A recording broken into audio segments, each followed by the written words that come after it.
you're wanting to become a content creator in 2022, here is the equipment I use to create my content. For those that don't know me, my name is Ada. I'm a music festival content creator. This year, I will have been on YouTube for about 4 years, and I started my brand Vibe with Ade 5 years ago this year, which is absolutely crazy. I started content creating before it was really even called that, and I've just been on this crazy journey that has been so rewarding, and I highly recommend it to anyone. And I could do a whole video about my whole journey on getting started and everything like that. But this video, I'm going to be sharing what equipment I use in case you are wanting to get started. I've been able to build up my equipment and tools and things like that over the past few years, so you don't need all of this stuff right out from the beginning. I'll honestly recommend a few things to have if you are just getting started. This is just going to give you guys a whole list of things that you could have, whether you want to do YouTube, TikTok, Instagram, and anything like that. I will include some links below that will be some Amazon affiliate links. If you do happen to purchase anything from these links, I do earn a small commission, but it does support my channel, so I would greatly appreciate it. If you guys have any other follow-up questions or anything like that, definitely leave a comment down below. But without further ado, let's get into it. So to start, we'll start with the cameras. I actually started doing content with my GoPro, and that was just, you know, taking my GoPro to festivals, taking it to trips and things like that. I didn't really use it to create any YouTube content or anything like that. If anything, I made a cute little video with some clips over to some cheesy music and called it a day. That was probably the GoPro 4, I want to say, and there's definitely been a lot more GoPros since then.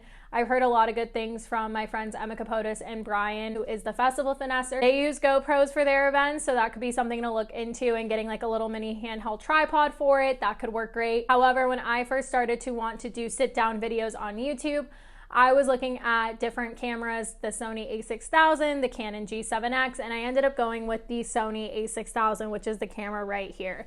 This has been my tried and true. I did take it to a couple of music festivals. It technically is not allowed in because it has a detachable lens. However, this camera has been so great for sit-down videos, for vlogging. I absolutely love it. It has not gone down in quality or anything like that. It is what I use for all my sit-down videos.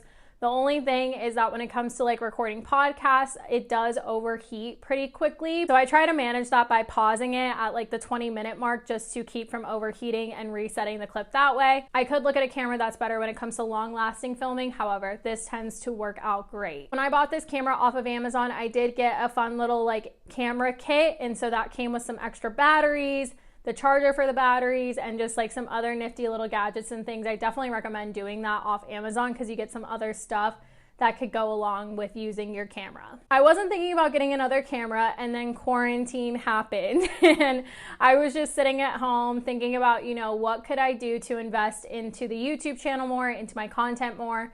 And I was like, maybe we get another camera. This camera is great. However, I can't take it into many festivals unless the security guard doesn't notice, then that's great. I've only had one issue with this camera at a music festival, and that was at a smaller Arizona event that I actually had a press pass for, so I was actually fine to go to this event with this camera. So I am always kind of worried in the back of my head if this camera is gonna get let in. So to kind of distill that fear, I ended up getting the Sony ZV-1. This camera is great because it comes with a viewfinder. The Sony a6000 does not have a viewfinder, so usually I'm having to like do a take, see what the frame looks like, and go back and forth. Whereas this, I can actually see what the frame looks like. This camera is super great. It doesn't have a detachable lens. The quality is really amazing. The only thing was that I took it to a music festival and the audio got so blown out. And it comes with this little like thing that helps with the audio, you know, catching wind, stuff like that. When I took it to Ubby Dubby, the audio was just not great. So then I was like, okay, well, this isn't gonna work, right? Which was unfortunate because I spent a lot of money on it. However, it still is nice handheld. When I go on smaller trips and I don't want to bring this camera, I can bring this camera. And I've been using it for vlogging and stuff like that.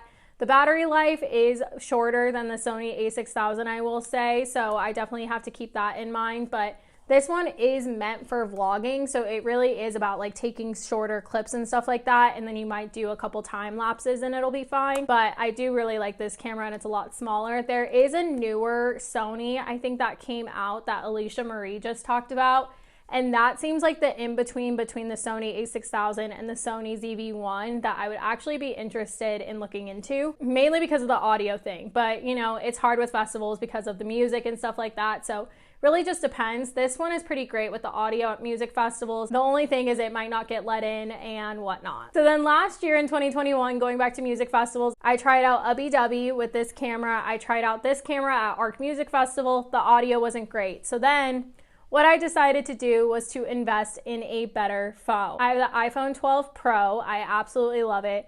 The camera quality is amazing and you have it all on your phone. So this is now what I use for vlogging. I still use the sit-down videos for sit-down videos and this for like vlogging around home, trips that aren't festivals and stuff like that. I would even bring this to, you know, the hotel room and I would do that there, and then I would just take the phone to the music festival. I took this phone to EDC, Seismic Dance Event, and I just love the quality of it. I took it to Elro, and it is just an amazing camera to have. So if you're worried about, you know, I can't invest in a camera, but you might be able to invest in a phone and pay it off over time, you know, this could be a really great option. And I think Emma Capotis just invested in this as well. So if you are thinking like, I can't even start with like getting a nice camera, start with your phone. You easily can start recording YouTube videos and TikToks and all of this on your phone. You can do so much with this phone that sometimes I even opt for recording on here. I'm even opting in recording this audio on my phone versus my other mic right now because I was having technical difficulties. But even then, I'm able to record audio and then upload it to this YouTube video, which is really great. So all in all, if you are contemplating getting a camera and you're not sure which one, I would definitely recommend either the ones I presented or the Canon G7X is another popular getting started type of camera. If you don't feel quite ready to invest in a camera just yet, then I would look at your phone as a next step. And talking about lights, so I have two box lights that I always have on. I prefer the box lights versus the ring lights. I just think they look a lot better. I got a pack of two box lights from Amazon. I don't think they have this specific brand anymore, but I'll find something similar. They're really easy to set up and to have, so I always have them set up, but you can easily take them down and set them back up.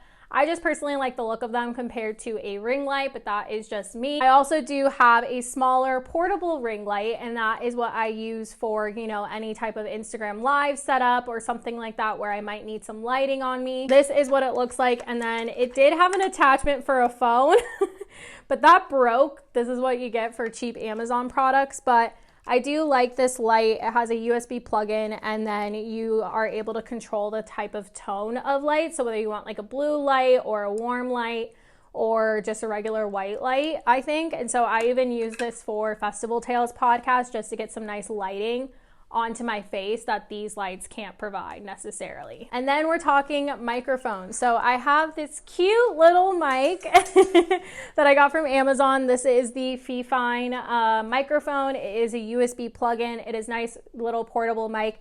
It does come with a little stand with it. However, I decided to get a boom microphone stand that I also got from Amazon just because I like the look of it a lot better. With the other one, I would have had to hold it or prop it up somewhere, whereas this already has it set to it. And so this is what I normally use for podcasting. You know, even when I do Zoom interviews, I always have this mic plugged in.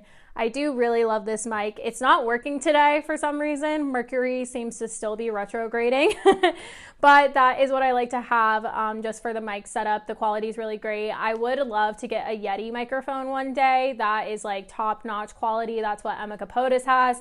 Definitely want to save up for it and have that because that is the best of the best. And then I have this cute little portable microphone that I actually got. We tested it out for some of our Elro interviews with Gray Area, and I actually like it, and I hope you guys like the quality as well. I've been using it on TikToks. I've used it on Instagram Live. So even if you can't get a mic like this and have a setup like this, you can always get one of these little lavalier mics and attach it to it, and then, you know, record a voice memo and send it to yourself. I can airdrop it to my Mac, which is great, and then I can upload it into iMovie, which, yes, by the way, I'm still using iMovie. I have not done anything else with video editing, so I've just been sticking with iMovie for that. And then tripod. So this one I have set up here is the Joby tripod. I like it because it creates the perfect height for like myself, you know what I mean, when I'm doing these sit down videos.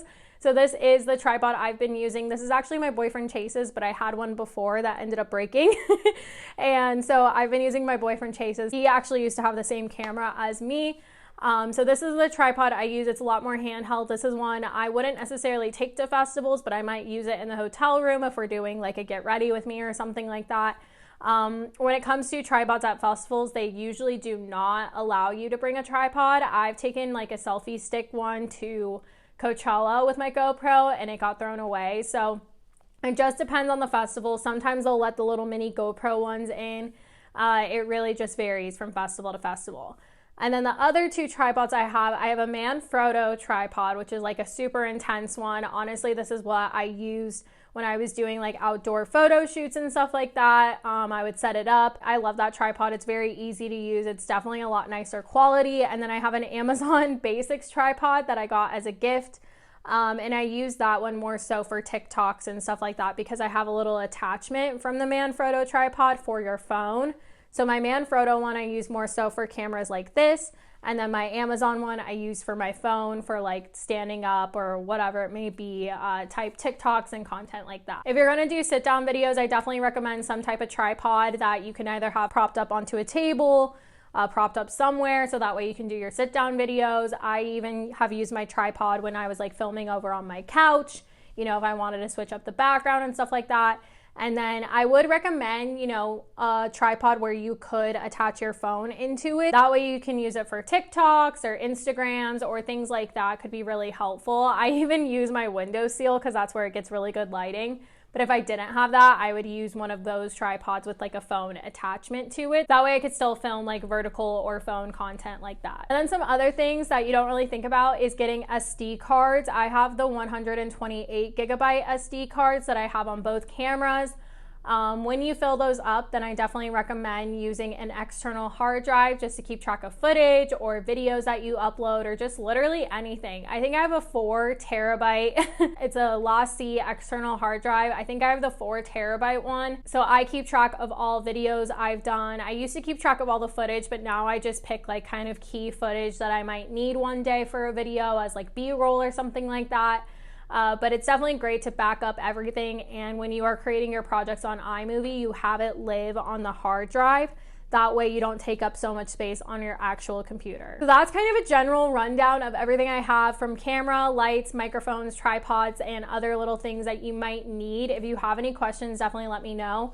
The only other thing I'm considering getting is Lauren Hutzel has this little light she got from Amazon, and that is something that you could use at a festival, like a nighttime festival, to get some really good pictures and some really good lighting. You could even use one of those lights like above your camera if you can't do a box light or a ring light or something, or if you're doing like a Zoom interview and you want like a light above it, you could get something like that, which I think is really great. Needless to say, if I was getting started today, what would be the essentials I would want to invest in? And I would definitely say, make sure you have a solid phone that has a lot of space on it. And then eventually, if you start liking creating content, then invest in a camera, maybe something more compact, more smaller. And then if you want to get a nicer camera for sit down videos, podcast recording, stuff like that, you definitely could. The microphone is not necessary. However, if you live in an apartment, that can be pretty loud. I'm filming in my kitchen.